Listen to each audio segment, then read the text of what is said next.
Antes de comenzar mi intervención, permítame que dirija unas breves palabras de agradecimiento a los directores del curso, especialmente a Javier Portús y Esther de Frutos, por su amable invitación, gentileza que confío corresponder como merece. Coincidirán conmigo en que conferenciar en el Prado es todo un honor y hacerlo de Felipe IV, propietario de muchas de las grandes obras maestras que la institución atesora como heredera y depositaria de las colecciones reales españolas, más aún. Hablar de Felipe IV y de su corte necesariamente obliga a realizar algunas consideraciones previas sobre la figura de este monarca culto y refinado, festejante, exquisito coleccionista de pinturas, lector infatigable, traductor del italiano, aficionado a la música, a la danza, al teatro, a la astronomía y la caza. Soslayar los estereotipos, tópicos y demás clichés transmitidos por una historiografía trasnochada y afortunadamente periclitada no estaría fácil. Aún hoy perviven en el imaginario colectivo juicios de valor que condicionan sobremanera cualquier aproximación objetiva a este monarca. De hecho, su padre y su hijo, Felipe III y Carlos II, son aún señalados como Austrias menores, en clara y deliberada contraposición con Carlos V y Felipe II. El historiador no juzga, se limita a realizar una interpretación científica y desapasionada de la realidad histórica. Permítame que bajo esta premisa nos acerquemos a la corte del rey planeta, al ritual que regulaba la relación entre el soberano y su familia, entre estos y sus servidores y súbditos. En definitiva, al código que permitía la coexistencia en un mismo espacio simbólico de infinidad de personas de rangos, oficios y condiciones diferentes. Toda una constelación de estrellas cuyos movimientos indefectiblemente quedaban supeditados a la órbita del rey planeta, que hizo de la corte española la más rutilante, suntuosa y espléndida del viejo continente. La imagen retórica y emblemática que identificaba a Felipe IV con Apolo o el Sol fue un recurso ampliamente aprovechado por numerosos ingenios de la época, como Tirso, Lope de Vega, Francisco de Reguera o el propio Calderón de la Barca, que en su comedia La banda y la flor, compuesta y estrenada en 1632 con ocasión de la jura de Baltasar Carlos como príncipe de Asturias, rimaba, y cito, «Y si del planeta cuarto es iluminar la esfera que toca, el cuarto Filipo fue desde el cielo el planeta». La representación del monarca como el Sol, el astro rey, considerado el cuarto planeta de la bóveda celeste, según el modelo geocéntrico tolemaico precopernicano, dio origen a la afortunada metáfora de Felipe IV como rey planeta, para la que incluso Juan Caramuel y Lobkowitz imaginó incluso la divisa Illuminat et Fovet, ilumina y calienta. Como rey sol, Felipe IV fulgía en un universo propio y único en el que todo giraba a su alrededor. Esa imagen que le vinculaba a una existencia inexorablemente inmutable estaba en consonancia con un ceremonial que perseguía la conservación y perpetuación de la majestad. La representación de Felipe IV como prisionero de unas etiquetas que él mismo se empeñó en perfeccionar y salvaguardar se ha convertido en un arquetipo que tiene un trasfondo mucho más complejo que el que la realidad conveniente y deliberadamente distorsionada se ha empeñado en transmitir. El duque de Saint-Simon anotaba en sus célebres memorias que con un almanaque y un reloj podía asegurar con precisión lo que Luis XIV estaba haciendo a 300 leguas de distancia. Un juicio similar y mucho más temprano en el tiempo se podría haber hecho de su tío, el rey Felipe IV. La indisimulada emulación del monarca francés de la representación de la majestad del rey planeta convirtió a la corte del rey Sol en el paradigma de los ceremoniales áulicos europeos. La herencia hispánica de Luis XIV, sobrino, nieto y bisnieto de soberanos españoles, se dejó sentir en la corte de los Borbones a partir del matrimonio de Ana de Austria, hermana de Felipe IV, con Luis XIII en 1615. Un arte tan hipercodificado como el ceremonial borgoñón, introducido por el emperador Carlos V en 1547, poco después de la victoria en Mulber, en la casa del entonces príncipe, futuro Felipe II, condicionó en adelante no solo la manera de servir al monarca, sino los usos propios de la corte española y, por imitación, los del resto de Europa. El disciplinado y exquisito ceremonial de la corte española emulaba el original de la Casa de Borgoña, si bien la antigua usanza había ido transformándose y de un modo natural con el devenir de los años, asimilando las distintas mudanzas a las que fue sometido en función de sus necesidades por los sucesivos soberanos cuyos intereses, criterios y gustos fueron lógicamente distintos a los de sus antecesores. El protocolo a finales de la década de 1550 era observado por Felipe II al pie de la letra, a juicio del embajador veneciano. Sin embargo, 2 décadas más tarde, el mismo monarca había priorizado su privacidad, reduciendo al máximo su exhibición pública. Su nieto Felipe IV demostró a lo largo de su reinado una determinación muy sólida en el mantenimiento de las tradiciones ceremoniales borgoñonas, sancionando varios corpus de etiqueta que acabaron definitivamente con la herencia de la antigua Casa de Castilla. El rey prudente, como señaló acertadamente Fernando Bouza, aprovechó el nuevo ritual cortesano para fortalecer su autoridad y su capacidad decisoria, forjando asimismo una majestad sobrecogedora, cuyos principales rasgos cabe atribuir casi por completo a la habilidad del monarca católico por infundir a aquellos que tenían la ocasión de presentarse ante él turbación y desasosiego. El rey planeta fue capaz igualmente de transmitir sensaciones muy similares. Difícilmente se podía mantener la compostura cuando se estaba en presencia de Felipe IV. El duque de Arshot, apresado y juzgado en Madrid por sedición, enmudeció cuando hubo de comparecer ante Felipe IV y no fue capaz de justificar su participación en una supuesta conjura aristocrática en Flandes. La gravedad regia, no obstante, también podía quebrarse y desasosegar el ánimo más templado. El imprudente almirante de Aragón se creyó contra el todopoderoso vicecanciller Crespí de Valdaura en presencia del propio monarca y quedó al instante descompuesto y desautorizado. Quienes, como él, pudieron ver el rostro del monarca demudado y encendido, comprendieron su desatino. A nadie podía dejar indiferente su encuentro con el rey católico. Lord Edward Hyde, conde de Clarendon, embajador extraordinario de Carlos II, que visitó Madrid entre noviembre de 1649 y marzo de 1651, recordaría conmovido, y cito, la gravedad y puntualidad de la corte española y la soberana dignidad que irradia Felipe IV. El mariscal Gramont, embajador extraordinario de Luis XIV para los acuerdos matrimoniales con la infanta María Teresa, dejó en sus memorias un elocuente testimonio de la honda impresión que le causó, tras franquear las puertas del Salón de los Espejos, redecorada entonces por Velázquez tras su segundo viaje de Italia, la visión de Felipe IV sentado bajo el retrato ecuestre de Carlos V de Tiziano y rodeado de servidores y grandes, una escena que difícilmente pudo olvidar y que transmitía, y cito, un aire de grandeza y majestad que jamás había visto en ningún otro lugar. No existiendo en Castilla una tradición secular que favoreciese la exhibición de los habituales símbolos regios de poder y soberanía, la representación de la majestad recaía por completo sobre la eminencia corpórea del rey. La corona y el cetro cedían así todo el protagonismo a la extraordinaria y egregia condición del cuerpo real, máxima representación de la grandeza regia. El rey, excepcionalmente retratado con las insignias reales, apenas portaba en sus apariciones públicas más adorno que el siempre visible toisón de oro como gran maestre de la orden, una tradición que acabó condicionando la imagen de todos los soberanos hispanos hasta la extinción de la dinastía asbúrgica hispana. El rey mismo se presentaba a sí mismo con su propia presencia física o a través de su imagen pintada.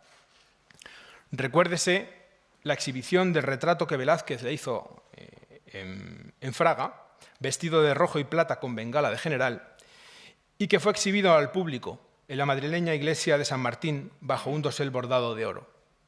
O del simbolismo de un trono vacío bajo un dosel dorado, como ocurría en la antecámara del Alcázar, ante el cual cada persona que pasaba hacía la conveniente reverencia, o en los palacios virreinales. Sobre el vestuario habitual del rey, casi todos los observadores coinciden en señalar la prevalencia del inveterado color negro que identificaba la genuina vestimenta cortesana española del siglo XVI y XVII.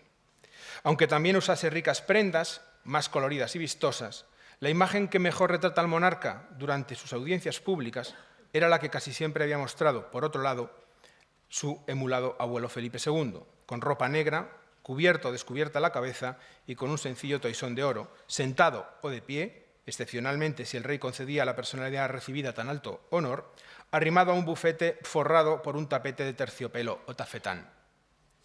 Cuando Felipe IV recibió al mariscal Gramont, lo hizo de pie, con un traje muy sencillo y muy semejante al de todos sus retratos bajo un dosel muy rico.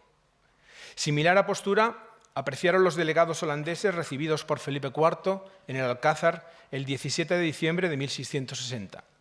El monarca les recibió de pie y cubierto, junto a una mesa cubierta por un tapete de terciopelo carmesí. Lodewijk Huygens, miembro de la comitiva y autor de un diario de la embajada, apuntaba que el monarca, y cito, iba vestido de negro y, como siempre, lucía su orden. Aquí otras imágenes que muestran al rey con otro tipo de vestimentas, armado o con traje de caza y con otras vestimentas cortesanas con las que también se identifica, pero que al final no han contribuido a forjar la imagen tradicional del monarca vinculado permanentemente al color negro habituado en la vestimenta cortesana española. Todos los observadores acaban sucumbiendo al atractivo atavismo que representaba un monarca inseparablemente vinculado a las tradiciones dinásticas de su herencia borgoñona. Él mismo bien pudiera ser retratado como prisionero de su propia moda. No en vano había impuesto el uso de la golilla, tras la pragmática contra el lujo de 1623, un accesorio identitario de la vestimenta cortesana masculina que pronto hizo olvidar los desmesurados y caros cuellos de lechuguilla prohibidos, pero que permitió, por otro lado, asociar eternamente tal prenda a la imagen del cuarto Felipe. En el monarca convergían, según el imaginario político de origen medieval, dos naturalezas, dos cuerpos, como puso de relieve Kantorowicz, el efímero y corruptible, el físico, y el cuerpo espiritual o místico, que permanecía inmutable y que simbolizaba la permanencia de la majestad y la continuidad dinástica. Ambas condiciones eran percibidas con absoluta nitidez durante las exequias reales, pero también en el resto de solemnidades y ceremonias que acompañaban cualquier acto del soberano. Precisamente, las etiquetas borgoñonas contribuyeron a enfatizar la dignitas regia de los soberanos españoles, al tiempo que configuraron la representación de la superioridad inalienable de la majestad, expresada a través de la gravitas, el decorum y el acompasado hieratismo. Como lo habían hecho sus antecesores, también Felipe IV construye su majestad sobre el protocolo que celosamente preserva de toda corrupción. No en vano, gracias a él, erige, manifiesta, vigoriza y legitima su soberanía. El decorum, al igual que la gravitas, estaba asociado a todos los actos del monarca, tanto en su vida privada como en la pública. Felipe IV, como sus predecesores, en especial Felipe II, se expresaba con ademanes parsimoniosos. Lejos de la afectación habitual de cortesanos, el rey hablaba poco. Ni siquiera en las audiencias públicas se le oía con nitidez. Apenas musitaba breves palabras con las que acompañaba su habitual gestualidad indolente y que solo podían percibir quienes se hallaban más próximos a su persona. Sin duda, el testimonio que más ha contribuido a estereotipar la imagen de la majestad de Felipe IV fue el de otro gran observador galo, Antoine Brunel, que en su diario del viaje a España destacaba, y cito, la gravedad que emana el monarca español, que se mueve con el aire de una estatua animada. El rey recibía, escuchaba y respondía durante las audiencias sin mudar de asiento ni de postura, con idéntico semblante, no moviendo en todo el cuerpo más que los labios y la lengua. Precisamente, el ceremonial borgoñón servía al propósito de enfatizar el estatus de vicedios del monarca y su representación cual imagen sagrada. La sacralización de la figura del rey trascendía incluso las ceremonias religiosas, donde la sublimación de su naturaleza divina y, por tanto, su intangibilidad alcanzaba el clímax. El halo casi místico que envolvía al rey podía ser observado con ocasión de las solemnidades de mayor simbolismo en la liturgia católica, como el ceremonial del miércoles de ceniza, por ejemplo. Ese día, el monarca, durante los oficios, recibía arrodillado en la cabeza, aunque sin tocarla con los dedos, la ceniza con la señal de la cruz. No obstante, él sí podía tocar a sus súbditos, ocasión que le brindaba, por ejemplo, el lavatorio del Jueves Santo, cuando daba de comer y beber y lavaba los pies a 13 pobres. Nadie podía tocar al monarca directamente, ni tan siquiera un ministro de Dios. Ningún caballo, por ejemplo, podía tampoco ser montado por otra persona una vez que lo hubiera hecho el rey. Y la ropa blanca de su alcoba, sus sábanas y cortinas, tampoco podían ser mancilladas por manos ajenas a los criados más estrechos de su real cámara. El contacto directo con el monarca quedaba reservado en exclusividad a los miembros de su cámara, el sumiller de corps, los gentileshombres y los ayudas de cámara, sus médicos, el sangrador del rey y el barbero de corps. El ritual que se observaba cuando el monarca se despertaba y se acostaba solo podía ser contemplado por sus criados, siendo un acto solemne, aunque estrictamente privado, al contrario de los célebres Le Ver, Petit y Grand y el Coucher de Luis XIV, a los que se franqueaba la entrada a una élite privilegiada agraciada con este favor. En la corte española, el sumiller de corps era el único que podía darle al rey la ropa de levantar, la de diario, la servilleta durante la comida y la copa cuando comía retirado. Además, debía estar presente, o en su defecto, el gentilhombre de cámara más antiguo, mientras los gentileshombres hacían la cama del monarca, iluminando la ceremonia, si era preciso, con una vela y todo en el más absoluto y reverencial de los silencios. En 1657, Alonso Carrillo ya describía, sin duda hiperbólico y solemne, el palacio de Su Majestad Católica como, y cito, escuela del silencio, puntualidad y reverencia. En palacio, el silencio del rey también era una manifestación elocuente de Su Majestad.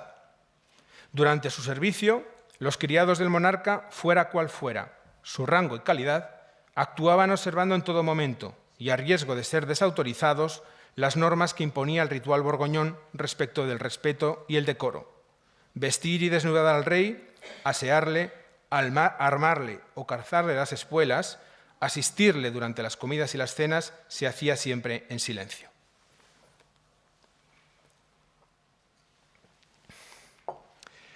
Nadie podía hablar al rey a menos que éste se dirigiese directamente a él. Solo gozaban de este privilegio aquellos que conformaban su entorno más cercano, secretarios, consejeros y, por supuesto, los criados de su casa. A ellos quedaba reservado el favor de hablar al monarca antes de que fueran interpelados por éste.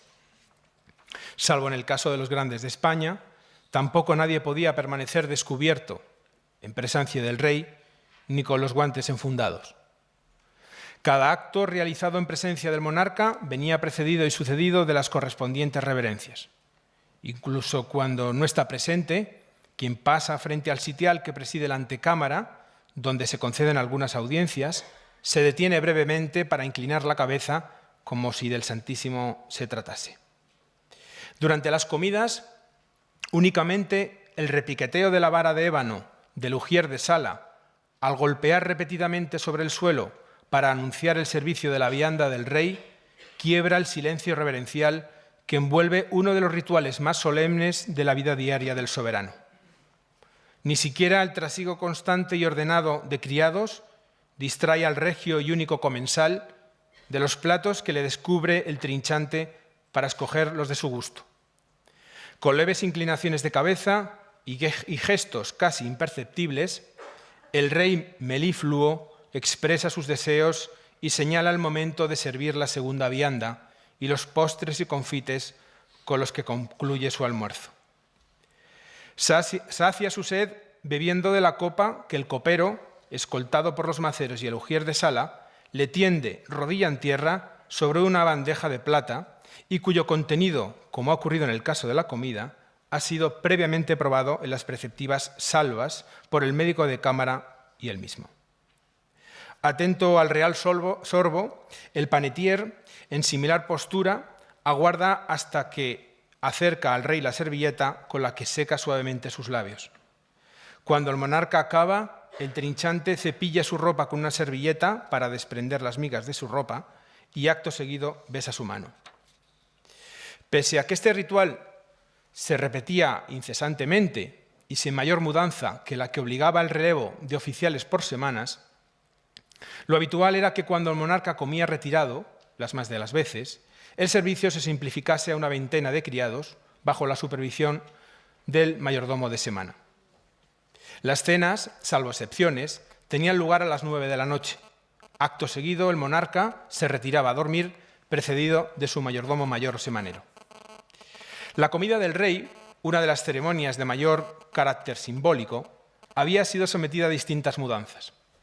Para atender a las urgentes necesidades que reclamaban los numerosos frentes bélicos de la monarquía, se ordenó en 1631 una reducción notable de los platos y alimentos proporcionados a él y sus oficiales.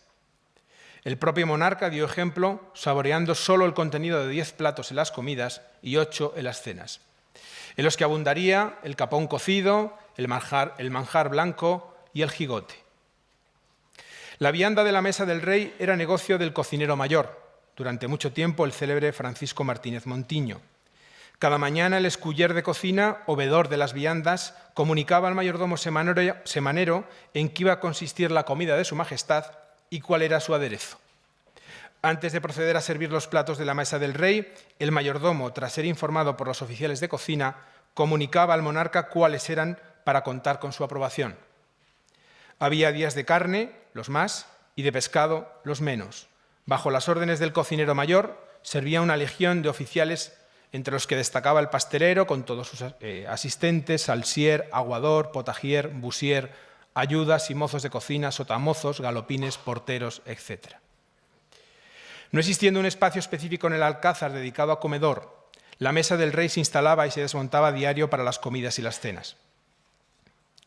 Los reyes comían en privado y separadamente, y solo en muy pocas ocasiones lo hacían juntos. Cuando lo hacían, se duplicaba el servicio. El servicio de su casa atendía al rey y el servicio de la suya atendía a la reina, donde intervenían los meninos. Doña Mariana era discreta en la mesa, mientras Felipe IV tenía buen apetito. Según Lady Fanshawe, esposa del embajador británico en Madrid, Felipe IV comía y bebía, y cito, con un muy buen estómago. Precisamente era durante las comidas cuando el monarca apetecía más de las chanzas y ocurrencias de sus truhanes, instante en el que dejaba de lado su proverbial gravedad. Estos, los hombres de placer, bufones, enanos, truhanes, como se les llamaba entonces, además gozaban del privilegio de beber de una copa de plata, dispuesta específicamente para ellos, si necesitaban saciar su sed. La mayor parte del tiempo que Felipe IV pasaba en el alcázar limitaba sus movimientos a un espacio de gran significación simbólica, el llamado Cuarto del Rey, que ocupaba un conjunto de estancias situadas en la esquina suroeste del alcázar, sobre el campo del Moro, donde comía y cenaba, dormía, leía, rezaba, despachaba y atendía audiencias, y que incluía la famosa Torre Dorada, Torre Alta o Torre del Despacho, como se la denominaba, donde se ubicaba su biblioteca privada. Durante el estío, el monarca se trasladaba a los aposentos de la fachada norte mucho más frescos. A estas habitaciones se añadían otras que, como espacios ceremoniales, cumplían distintas funciones, como el dormitorio del rey, llamado la Pieza de las Furias, así denominada por los lienzos de Tiziano, que después pasaron al Salón de los Espejos, y contigua al Salón Grande, Salón Dorado o de las Comedias, una gran sala de transición que comunicaba los cuartos del rey y de la reina, y donde los monarcas comían en público. En esencia, la Cámara del Rey, denominación que identificaba tanto el espacio físico de la residencia regia, consagrado a preservar la intimidad del monarca, como el propio departamento o sección que integraba a los servidores encargados de atenderle, se adecuaba a la perfección a la sucesión de estancias que conformaba lo que se llamaba el Cuarto del Rey, cuyo acceso estaba fuertemente restringido. Un conjunto de habitaciones, sala, saleta, antecámara, antecamarilla, cámara, desembocaba en el aposento del monarca, donde se hallaba el dormitorio y su despacho. Allí solo disponían de entrada muy pocas personas. Pese a corresponder al mayordomo mayor el primer lugar entre los oficiales y servidores del rey, el sumiller de corps era la máxima autoridad en la Cámara. Los tres grandes oficiales del rey, el mayordomo mayor, el caballerizo mayor y el sumiller de corps, se les identificaba por los símbolos de sus oficios. Un bastón, en el caso del primero, como referencia de su mando, una vara o fusta y unas espuelas suspendidas de una pretina en el segundo. Aquí vemos una imagen del conde-duque de Olivares con esos símbolos, la llave, porque era sumiller de corps, y las espuelas. y una llave dorada en el caso del tercero, el sumiller de corps, que representa de una manera bastante elocuente el acceso franco a la cámara del monarca. También los gentiles hombres de la cámara, los que servían en este espacio restringido de intimidad, portaban llaves similares, llaves doradas, mientras los ayudas de cámara las llevaban pavonadas. El preciado metal, en el caso del sumiller, abría todas las puertas del cuarto del rey. La llave fue además metáfora de privanzas. No en vano todos los válidos o grandes privados, desde Felipe II a Felipe IV, fueron, a excepción de don Luis de Haro, sumilleres de corps del rey. Don Cristóbal de Moura, los duques de Lerma y Uceda, el conde duque de Olivares o el duque de Medina de las Torres. En el aposento del monarca servían igualmente los ayudas de cámara, oficio muy codiciado por su cercanía al rey. Velázquez juró su oficio ad honorem en 1643 para pasar a desempeñarlo con ejercicio 3 años más tarde. Estos oficiales se ocupaban de la limpieza de la cámara del rey, de conservar en perfecto estado la plata y la ropa blanca, así como de mantener vivo el fuego de la estancia. Al igual que el resto de oficiales, servían por semanas, de manera que el semanero dormía en la cámara por si el monarca necesitaba algo en el momento de acostarse o cuando se levantaba. Además, vigilaban y controlaban el acceso a la cámara, en especial mientras el rey se vestía y comía o cenaba en privado. El responsable de la higiene del rey era el barbero de corps y sus ayudas. A su cargo estaba el arca donde se custodiaban los útiles de limpieza que empleaba en su oficio: peinadores, toallas, escalfadores, vendas y escudillas para sangrías, etc. Su cometido se limitaba a peinar y hacer la barba al rey, además de lavarle los pies, cortarle las uñas y entregar al sumiller de corps, y en su ausencia al gentilhombre de guardia, el vaso para que el rey se enjuagase la boca. La estructura fuertemente jerarquizada del espacio cortesano, en donde desempeñaban sus distintas responsabilidades los más altos oficiales del servicio palatino doméstico, obligaba a cesiones, en ocasiones no exentas de tensión y conflicto, temporales de precedencia, cuando estos criados del rey se movían por estancias que no entraban en el estricto ámbito de su jurisdicción. La propia práctica cortesana había ritualizado las transiciones entre los distintos espacios ceremoniales, de manera que el responsable de cada uno de ellos solía ausentarse deliberadamente en el momento en que cesaba su posición de privilegio al lado del rey. En el juego de las distancias que delimitaba las etiquetas y el protocolo cortesano, el acceso a la centralidad del universo áulico, el acceso al rey, estaba regulado, como hemos visto, por una estructura jerárquica que delimitaba la cercanía o la distancia y, por tanto, el favor o la ausencia de él. El acceso al rey estaba regulado por un riguroso protocolo que distinguía distintos niveles en función de la importancia del personaje. La jerarquía, no siempre respetada, establecía que los grandes, el mayordomo mayor, en su caso el semanero o el más antiguo, y los gentiles hombres de la cámara, con ejercicio, podían moverse con total libertad por todas las estancias del cuarto del rey, mientras el resto de oficiales no podían traspasar la sala o pieza oscura, estancia destinada a acoger las audiencias del rey con el presidente del Consejo de Castilla todos los viernes. Pese a que todas las actividades reales eran, como el propio monarca, pura ceremonia, la privacidad fue objeto de particular fomento por parte de los monarcas hispanos. El ceremonial sirvió a la perfección a sus estrategias de ocultación, permitiendo sustraerse a la exhibición pública tan común a otras cortes como, por ejemplo, la francesa. Felipe IV se consideraba depositario directo de la herencia de su abuelo, modelo de emulación para un monarca que había hecho de la ocultación de su real persona un paradigma de majestad. Los vasallos únicamente podían verle cuando se mostraba en público, bien en ceremonias públicas con acceso restringido, bien en sus salidas fuera de palacio. Por tanto, la invisibilidad del soberano, elemento recurrente entre los teóricos de la monarquía, permitía además salvaguardar la vida privada del rey y su familia, constreñida a los límites espaciales de las residencias reales y a la asistencia del servicio palatino doméstico de su confianza. La protección y custodia de las reales personas estaba encomendada a 4 cuerpos de guarda, cuyas funciones estaban igualmente reguladas de manera que cada uno de ellos disponía de un ámbito específico de actuación. Todas ellas asumían la responsabilidad de defender la integridad física de la persona del rey y su familia. Velaban el sueño del monarca y su cadáver durante las exequias, caso de los Monteros de Espinosa, acompañaban la vianda en las comidas y cenas, además de escoltarle en todas sus apariciones privadas y públicas, salidas fuera de palacio, jornadas e incluso en el campo de batalla, como sucedió a Felipe IV en el frente de Lérida. Y en este caso, estas guardias que custodian el círculo más cercano a la persona del rey eran las guardias de los arqueros de corps, de origen borgoñón. Esta última era el principal cuerpo de escolta, seguido de las guardas española y de la alemana o tudesca, que configuraban un segundo cinturón de seguridad. Todas vestían vistosas libreas con los colores rojo, amarillo y blanco. La seguridad del rey y su familia era una prioridad de Estado que había asumido el resto de monarquías europeas, con desigual resultado. Sin remontarnos a la procelosa historia de los reinos ibéricos medievales, los reyes hispanos habían sido objeto de atentados recientes. Fernando el Católico, por ejemplo, salió ileso del ataque de un perturbado en Barcelona en 1492 o de tentativas frustradas.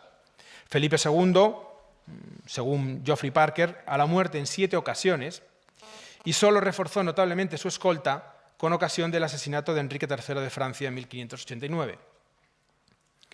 Además, el propio Felipe IV fue objeto de un magnicidio fallido, si creemos en esencia el proceso al que fueron sometidos los culpables, en 1662, cuando se halló pólvora en el Coliseo del Buen Retiro, crimen del que se hizo inicialmente responsable al marqués del Carpio, que posteriormente fue exonerado. Resguardar, por lo tanto, al rey de un atentado se hacía más complejo cuando éste salía fuera de la protección de palacio. No obstante, cada jornada del monarca fuera de palacio se programaba con la antelación debida y con escrupulosa precisión, previendo sus desplazamientos, alojamientos y necesidades de manera que los oficiales de las distintas secciones o departamentos de la Real Casa pudieran desempeñar sus actividades con la mayor diligencia y exactitud. No había lugar para la improvisación. Al aposentador de palacio, junto a los aposentadores de camino y otros muchos criados, correspondía todas estas tareas, además de la que le facultaba como subordinado inmediato al mayordomo mayor en el reparto de aposentos en palacio para las personas reales y las distintas servidumbres y en el mantenimiento, conservación y limpieza de todas las estancias y de lo contenido en ellas.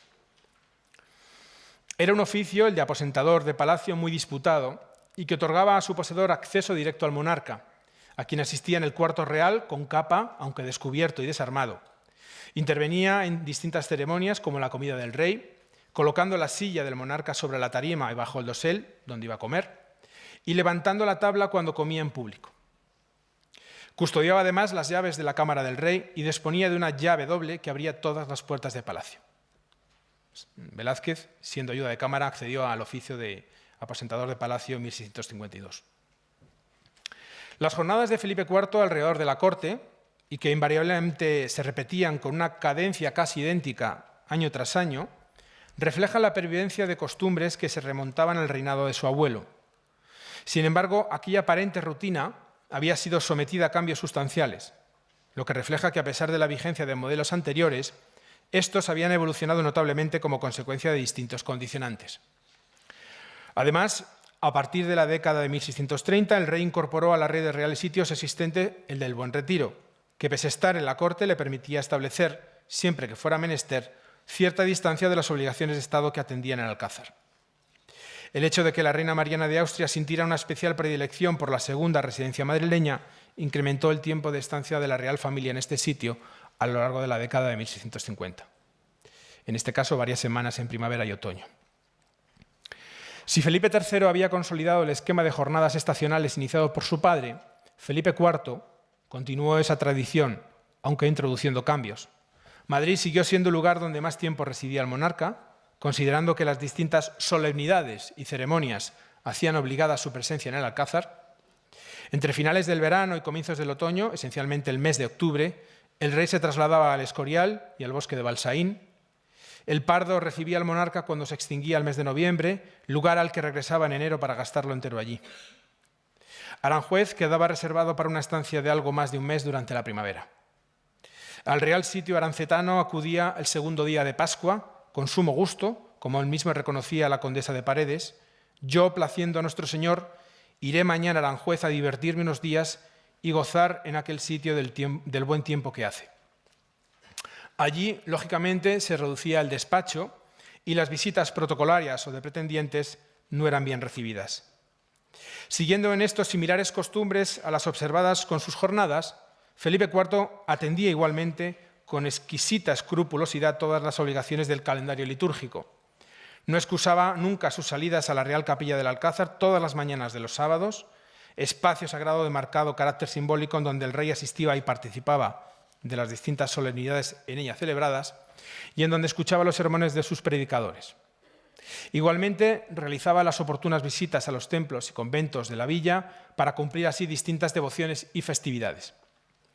Gracias a una relación conocemos cuáles eran los días en los que el rey indefectiblemente acudía a la capilla real o salía fuera a otras iglesias, lo que lejos de representar únicamente la preeminencia de la tradición, que sus antepasados igualmente habían conservado, abunda sobre el respeto a un calendario que, además de conservar invariables rutinas, permitía a este mostrarse en público y ser visto por sus vasallos. La programación establecía un número determinado de días al año en los que el rey hacía sus salidas fuera para asistir a distintas devociones. Así, por ejemplo, cada 1 de enero, Felipe IV acudía al colegio de la Compañía de Jesús, habiendo atendido antes a vísperas en la capilla de Palacio. Cada 3 de febrero, día de San Blas, peregrinaba hasta su ermita, idéntica salida de la del 1 de marzo, festividad del Santo Ángel de la Guarda, cuando se desplazaba por la tarde, tras escuchar misa y sermón, a su ermita. Los oficios de la Semana Santa eran celebrados siempre en la Real Capilla, saliendo el rey en procesión por los corredores del Alcázar hasta el cancel, estancia frontera a la capilla. El día de San Felipe y Santiago, 1 de mayo, oía misa y sermón en la capilla y por la tarde participaba, como toda la corte, de la romería al Sotillo, también llamado de Santiago el Verde, por la ermita dedicada al santo, en una alameda que unía la primitiva Puerta de Toledo con el portillo de embajadores. El día, por ejemplo, del Corpus, que se ha mencionado antes en la intervención de Javier Portús, asiste el rey a misa en la capilla de Palacio y el primer miércoles siguiente por la tarde acude a la procesión hasta la Encarnación acompañado de 12 pajes con hachas. Podríamos mencionar aquí infinidad de fiestas en las que el rey asiste o no a la capilla de Palacio o sale fuera. También hay otras ceremonias indefectiblemente vinculadas a la tradición, como por ejemplo asistir a todas las honras celebradas al cabo del año, como son las de su padre, el 31 de marzo, su madre, la reina Margarita, el 2 de octubre, su esposa Isabel, el 5 y el 6 de octubre, y su hijo Baltasar Carlos, el 8 y 9 de octubre. El monarca igualmente se dejaba ver cuando abandonaba el Alcázar para trasladarse al Buen Retiro o a la Casa de Campo o a la Plaza Mayor para asistir a actividades lúdicas, festejos taurinos, cañas, máscaras o para deleitarse incluso en festividades locales como las romerías populares. Como puede observarse, el Felipe IV de las 2 últimas décadas de reinado era un rey habituado a la exhibición pública. Atrás habían quedado los tiempos en los que la ocultación de su persona había formado parte de la estrategia política del condeduco de Olivares para reafirmar y conservar su valimiento. Pero ¿cómo era Felipe IV en privado?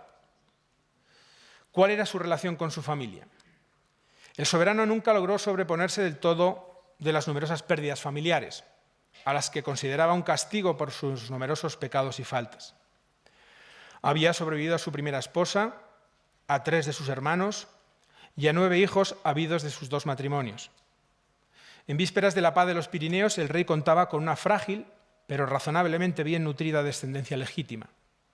2 hijas en edad núbil, las infantas María Teresa y Margarita, y 2 varones, sin contar a don Juan José de Austria, el príncipe Felipe Próspero y el infante Fernando Tomás, ambos aún al cuidado de nodrizas. El paroxismo emocional del monarca alcanzó su cenit entre 1659 y 1661, cuando falleció el pequeño infante, se alejó para siempre su querida María Teresa y en el breve transcurso de una semana, la 1 de noviembre de 1661, asistió a la desaparición del príncipe de Asturias, Felipe Próspero, y al nacimiento de don Carlos. Pese a las tragedias, la corte de Felipe IV siguió siendo una corte festejante, incluso cuando el monarca, a finales de la década de 1650, comenzó a manifestar síntomas evidentes de abatimiento y deterioro físico. Aunque lejos quedaban los tiempos en los que el rey participaba de los juegos de cañas o de máscaras, su segunda familia le permitió recobrar cierto vigor. En el Real Alcázar y cualquier otra residencia real había espacio y oportunidad para la vida familiar. Regulada por un estricto protocolo, la relación del monarca con su círculo familiar, más allá de los estrechos vínculos afectivos creados, extraordinariamente efímeros en cualquier caso, gravitaba sobre el dogma de cualquier dinastía, su perpetuación. Para Felipe IV, en mayor medida incluso que para algunos de sus antecesores, la obsesión por su descendencia llegó a convertirse en una auténtica mortificación. Su incapacidad para engendrar una estirpe genéticamente sana y que superase la infancia no redujo, sin embargo, el cariño por sus frágiles vástagos. Solo conocemos el alcance de sus sinceros afectos gracias a su propio testimonio. En su epistolario con la condesa de Paredes menudean las referencias cariñosas de un padre hacia sus hijos. Felipe IV no oculta, por ejemplo, que el rato que pasaba en compañía de tantos ángeles, en alusión a sus hijas María Teresa y Margarita y a su mujer, aliviaba su atribulado ánimo y sus dolencias, pese a quitarle, y cito, un buen pedazo de sueño y de reposo. Afligido se sentía, por ejemplo, cuando se alejaba de su famosa sabandija, en alusión a la pequeña infanta Margarita.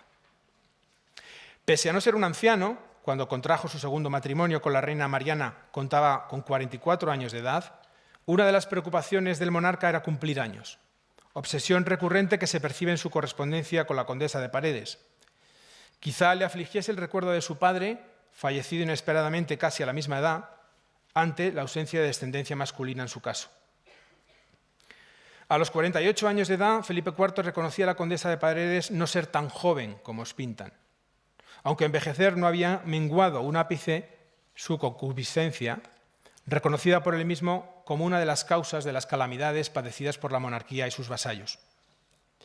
El rey católico, hombre de profunda y sincera religiosidad, reconocía a Sor María de Ágreda su debilidad y la vigencia de, cito, los embarazos del pecado. Su segundo matrimonio no había logrado distanciar al monarca de sus antiguas mocedades y, pese a perseverar en los buenos propósitos, las tentaciones volvieron haciendo, como él mismo confesaba, el demonio su oficio. El rey no era un cínico cuando manifestaba su propósito de enmendarse del pecado de sensualidad. Sus tribulaciones y remordimientos eran absolutamente sinceros, y aunque trató de distanciarse de sus pecados de juventud, solo logró cuando, mermado de fuerzas, sucumbió en los últimos años de su vida a su propia incapacidad física. Tal vez para conjurarlos no concedía audiencias a mujeres, ni se dirigía a ellas en público, salvo en contadísimas excepciones. El marqués de Osera, gentilhombre de su cámara y un testigo privilegiado de la corte del rey durante 2 años, 1657 y 1659, aseguraba, y cito, que al rey mujer ninguna le habla jamás, sino cuando sale a las descalzas o cuando pasa a la capilla. A finales de la década de 1650, el rey aún galanteaba.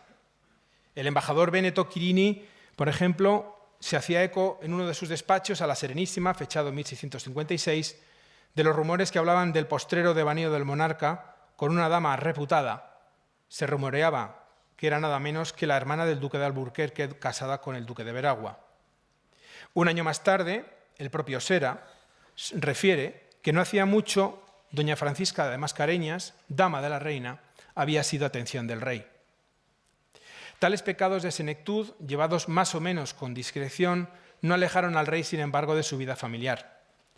La confianza en el futuro que prometía una paz duradera con Francia, ajustada a las condiciones del tratado firmado en 1659 y que incorporaba el acuerdo de esponsales entre su sobrino y su hija mayor, no fue suficiente para atenuar la aflicción por su ausencia.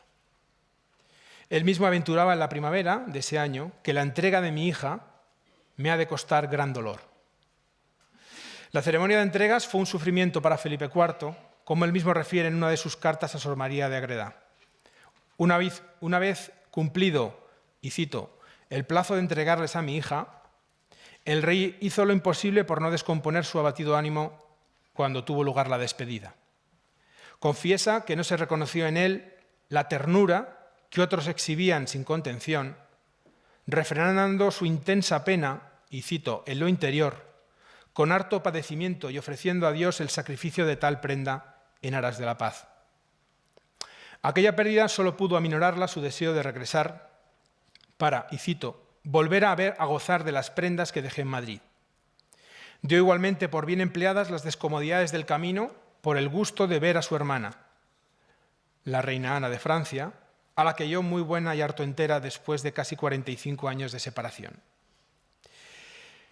El rey mantenía igualmente una relación muy especial con su extensa prole extramatrimonial. Muchos de sus vástagos fueron legitimados, como es el caso más conocido de don Juan José de Austria o Margarita de San José, abadesa de la Encarnación, que recibieron el tratamiento protocolario de serenidad.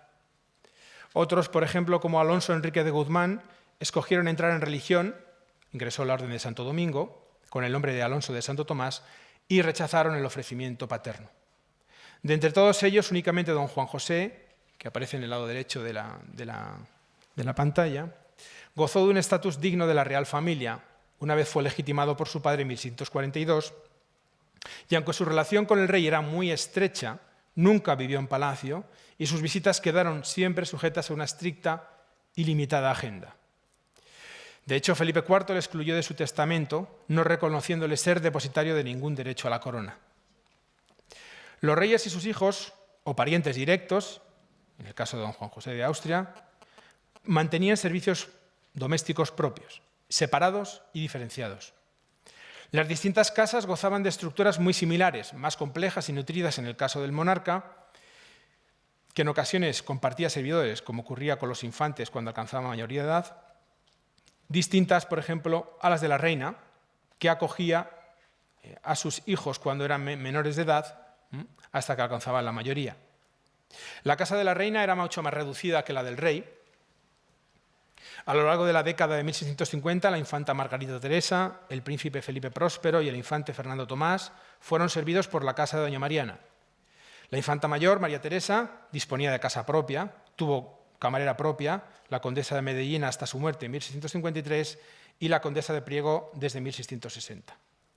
Todos ellos vivían en espacios específicos y distintos a los del monarca. En momentos muy puntuales del día los reyes coincidían. Lógicamente, cuando la intimidad conyugal así lo exigía, disponían del dormitorio oficial, la llamada pieza de las furias. Más allá de esos encuentros, los contactos del matrimonio se reducían a su asistencia a los oficios de la capilla real, comidas conjuntas y públicas una vez a la semana, y las salidas fuera de palacio. La soberana ocupaba las estancias del llamado cuarto de la reina y contaba con un servicio mixto en el que los oficiales varones encabezaban dos de las tres principales secciones de su casa, mayordomo mayor y caballerizo. No obstante, la camarera mayor de la reina era la criada de mayor rango y sus atribuciones eran muy extensas, muy similares a las del sumiller de corps del rey, su alter ego femenino en la casa de la reina. Su oficio era desempeñado siempre por señoras de las principales familias tituladas, en muchas ocasiones siendo viudas. Pese a que la proporción de criados era muy superior al de criadas, solo las mujeres, como ha señalado la profesora López Cordón, tuvieron acceso a la intimidad de la soberana. La camarera, quizá la única dama del servicio de la reina que gozaba del privilegio de dirigirse a la soberana directamente y no después de ser interpelada. Cuando Velázquez concluyó las Meninas en 1656, era camarera mayor de la reina la marquesa viuda de Valdueza, doña Elvira de Ponce de León. Por debajo de la camarera mayor se encontraba la dueña de honor, criada de tutela, que tutelaba el comportamiento de las demás damas, además de acompañar a la soberana en todo momento, y podía en su ausencia asumir las responsabilidades de la camarera mayor. En las Meninas, Velázquez captura en su lienzo un instante de la vida de palacio que transcurre en el cuarto del príncipe del Alcázar en 1656, si nos atendemos a la fecha en que fue pintado. La infanta Margarita María entra en la estancia acompañada de un reducido séquito, dos de sus damas, que lo son también de la reina, su madre, María Agustina Sarmiento de Sotomayor e Isasi, condesa de Aguilar desde 1659, a la izquierda, e Isabel de Velasco y Carvajal, hermana del condestable de Castilla, a la derecha. Marcela de Ulloa, dueña de honor o guardamujer de las damas de la reina, que viste las tocas monjiles, y un guardadamas, probablemente Diego Ruiz de Azcona, mientras al final y al fondo de la estancia, parece percibirse la presencia del aposentador y jefe de la tapicería de la reina, don José Nieto Velázquez. La infanta incorpora además a su séquito a dos enanos, el milanés Nicolasito Pertusato al servicio de la reina y la alemana María Bárbara Asquín, conocida como Mari Bárbola. Precisamente la función atribuible a estos gentileshombres de placer, graciosos, locos, truanes, sabandijas, como habitualmente eran referidos, no era otra que servir de diversión a las reales personas, incitar a la risa con sus chocarrerías y extravagancias y ser objeto de todo tipo de burlas. Estos prodigios de palacio, tan apreciados y queridos por los monarcas, llegaron a gozar de una considerable privanza. Su estrechez con la real familia a menudo les convertía en privilegiados confidentes, cuya información entre cortesanos era gratificada con generosidad.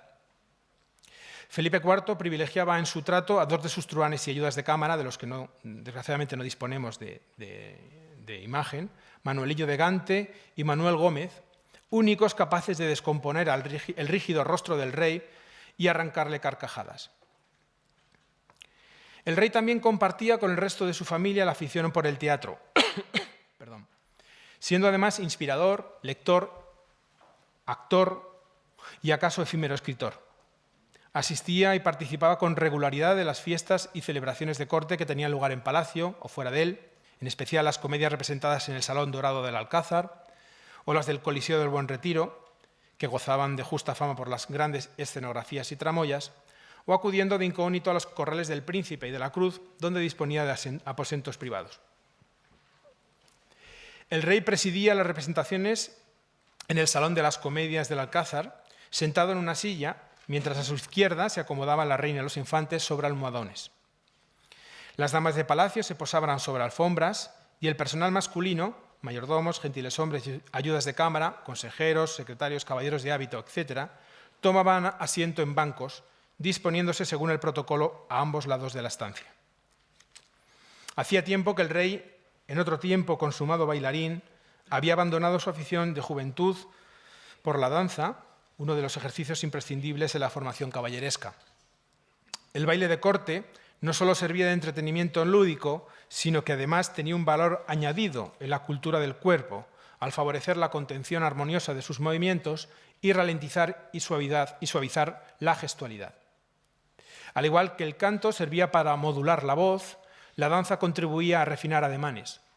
Lenguaje corporal y lenguaje verbal formaban parte de la ética cortesana, imprescindibles recursos para saber navegar en el proceloso universo palatino. A pesar de cierto sobrepeso y de las limitaciones que imponían con frecuencia sus dolencias crónicas, agravadas en la última década, el monarca aún salía a cazar con frecuencia, contra el parecer de sus médicos, en jornadas a menudo agotadoras. El temor a una caída fatal, pero también sus propias dolencias, condicionaban a menudo sus desplazamientos. Sin embargo, Felipe IV continuó realizando actividades al aire libre, practicando con asiduidad una de sus aficiones favoritas, que era la caza. En 1664, Lady Fanshawe, esposa del embajador inglés, señalaba asombrada la vitalidad y fuerza del rey, recordando que había permanecido 3 horas a caballo durante una cacería en Aranjuez en la que había dado muerte a un lobo, habiendo soportado además las incomodidades de una jornada de viaje de 2 días en coche y en litera. Aunque el monarca proseguía con sus viajes, el ritmo y la frecuencia de las jornadas reales había disminuido notablemente dada su avanzada edad y las incomodidades que planteaban los desplazamientos largos. La década de 1640 había sido generosa en jornadas en los territorios de la Corona de Aragón, especialmente los vinculados al frente de la Guerra de Cataluña. El monarca realizó también otras travesías por el Reino de Castilla menos fatigosas, si bien la última de ellas fue una de las más significadas de todo su reinado, la famosa y denominada en la documentación Jornada de Guipúzcoa. Felipe IV emprendería el último de sus largos viajes en la primavera de 1660 hacia la frontera con Francia para entregar a su hija, la infanta María Teresa, a su yerno Luis XIV y ratificar en la villa de Hondarribia, de Fuenterrabía, la paz de los Pirineos. Pero no toda la vida del rey eran devociones y diversiones. El monarca también atendía a los asuntos de Estado con prontitud y con más voluntad que determinación. Él mismo se justificaba ante su confidente, Sor María de Agreda, en enero de 1657, cuando insistía en que, y cito, «no rehúso trabajo alguno, pues como todos pueden decir, estoy continuamente sentado en esta silla, con los papeles y la pluma en la mano, viendo y pasando por ella todas cuantas consultas se me hacen en esta corte y los despachos que vienen de fuera». El peso diario de los negocios de Estado lo llevaban el valido don Luis de Haro y Fernando Ruiz de Contreras, secretario del Despacho Universal, con quienes el monarca despachaba a diario. Aunque Felipe IV, oía con gusto a otros ministros, quienes a pesar de su introducción nunca alcanzaron la privanza, fue realmente Luis de Haro quien ocupó las casi 2 últimas décadas del reinado de Felipe IV como primer ministro. Tras la muerte de Haro, en 1661, el rey no volvió a tomar valido y gobernó únicamente con la asistencia del Consejo de Estado. Felipe IV conservaba una gran libertad de juicio, pese a su notoria dependencia de los pareceres del valido y de su secretario Contreras, resolviendo en solitario cuando ambos no podían concurrir a su presencia por estar enfermos o ausentes. Decidía a su arbitrio, especialmente en materias sensibles que escapaban incluso al control de sus ministros principales. No obstante, la determinación del monarca no era desde luego firme y era frecuente que demorase pronunciarse sobre cuestiones que reclamaban mayor prontitud en su respuesta. En opinión de la condesa de Osorno, esposa del muy introducido con el rey marqués de Malpica, mayordomo del monarca y superintendente de las obras reales, Felipe IV, y cito, hacía lo que le parecía, demostrando cuán notable era la falta de resolución que tenía en todas las materias. La salud del rey, como el resto de los asuntos de gobierno, era una cuestión de Estado y por ello se hurtaba al conocimiento público, en la medida de lo posible, la gravedad de sus dolencias. La ocultación de la persona del monarca favorecía, además, este empeño, aunque era patente que las facultades físicas del rey estaban ya muy mermadas. Felipe IV padecía disuria periódica, que en los últimos años de su vida se hizo crónica, dolorosa e incapacitante. Además, desde finales de 1663, y a consecuencia de una hemiplegia que le había paralizado la mitad del cuerpo, no podía escribir por sí mismo. Su firma la despachaba la Secretaría de la Real Estampilla, a cuyo cargo estaba Diego de Acedo, uno de los enanos del rey y oficial de dicha secretaría. La muerte del soberano sobrevino el jueves 17 de septiembre a las 4:15 de la madrugada a consecuencia de una nefritis supurada. Tras varios días de agonía en los que, no obstante, pudo añadir un codicil a su testamento, confesar, recibir el viático y despedirse de su mujer y de sus hijos. Su cadáver, con gran concurso de público, fue expuesto, tras su embalsamamiento, durante 2 días en el Salón Dorado o de las Comedias, que había sido decorado con los tapices de la conquista de Túnez. Felipe IV había sido vestido de camelote a musco, de puntas de plata y sombrero blanco, y se había colocado una espada de plata a su costado y una cruz de diamantes sujeta por sus manos entrelazadas sobre el pecho. El cuerpo yacía sobre un féretro de plata y terciopelo rojo, alumbrado por una docena de blandones y custodiado por los monteros de Espinosa, 2 de los cuales, hincados de rodillas y situados en las 2 esquinas a los pies del lecho, sostenían una corona y un cetro. A las 10 de la noche del sábado, el cuerpo del rey fue sacado de palacio y trasladado, escoltado por una nutrida comitiva, al monasterio de San Lorenzo del Escorial. Quiero finalizar con esta excepcional representación pictórica del monarca, única conservada de un soberano español en su lecho de muerte, y que de haber sobrevivido Velázquez, quizá él mismo hubiera pintado. El rey planeta yace ataviado con otras ropas distintas con las que fue expuesto en público, y que solo se explica por la devoción del monarca protector de la venerable Orden Tercera. Viste con el hábito pardo, la capa y el cordón de San Francisco, cubierto por un sombrero de ala alzada, pendiendo del cuello el toisón y en las manos entrecruzadas una bella cruz de pedrería. Junto a él, el cetro y la corona real. El lienzo, pintado un año después de su muerte por encargo del discretorio de la venerable Orden Tercera, pasó a ser expuesto junto con el de su hermana, la reina Ana de Francia, también devota de la venerable Orden Tercera, en la capilla del Cristo de los Dolores. Felipe IV desapareció, pero su majestad sobrevivió al real tránsito. En este mismo instante, y en cuanto la noticia fue conocida, todos los presentes acudieron a besar la mano al pequeño rey y jurarle obediencia. Carlos II, acogido en las habitaciones de la reina, pudo oír aquella grita que inmutable se repetía en el instante mismo de expirar el rey. Castilla, Castilla, Castilla, por el rey don Carlos, nuestro señor, segundo de este nombre. Muchas gracias.